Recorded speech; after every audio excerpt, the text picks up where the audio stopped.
నుంచి అమావాస్య వరకు ఒక నెల అయితే తమిళులకు మాస సంక్రాంతి నుంచి మాస సంక్రాంతి వరకు ఒక మాసం.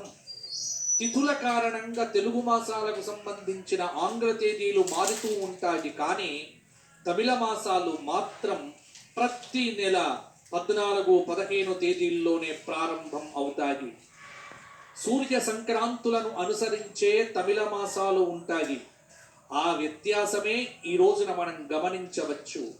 ఇప్పుడు తెలుగు వారికి, మహారాష్ట్ర వారికి, కర్ణాటక వారికి చాంద్రమాన ప్రకారంగా మార్గశీర్ష మాసం నడుస్తూ ఉంటే తమిళులు మాత్రం ఇంకా కార్తీక మాసంలోనే ఉన్నారు. అందుకే మనం నవంబర్ 5న కార్తీక పూర్ణిమ జరుపుకుంటే తమిళులకు మాత్రము ఈరోజు కార్తీక పూర్ణిమ డిసెంబర్ 4. అయితే కృత్తికా నక్షత్ర గడియల్లోనే కొండపై దీపం వెలిగిస్తారు కాబట్టి అరుణాచలంలో ఇవాళ మహాదీపం వెలుగుతోంది. భరణీ నక్షత్రం దీపంతో పొద్దున వెలిగిన దీపము, ఆ 5 దీపములలో ఒక దీపము తీసుకొచ్చి ఇక్కడ ఇప్పుడు ఈ సంధ్యాకాల సమయంలో దీపారాధన చేస్తారు.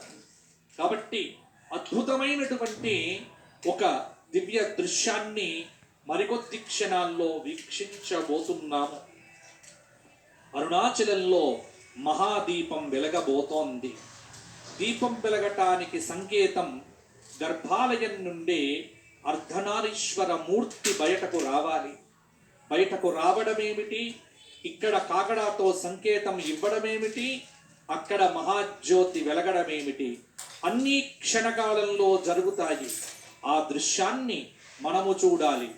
అదిగో వీక్షిస్తున్నారు, చూస్తున్నాము, వీక్షించండి.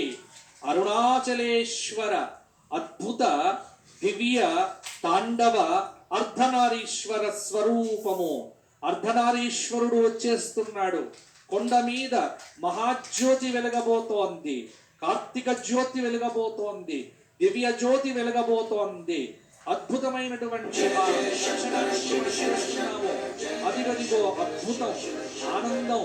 సత్యం శివం సుందరం, సత్యం శివం సుందరం అరుణాచలేశ్వరం.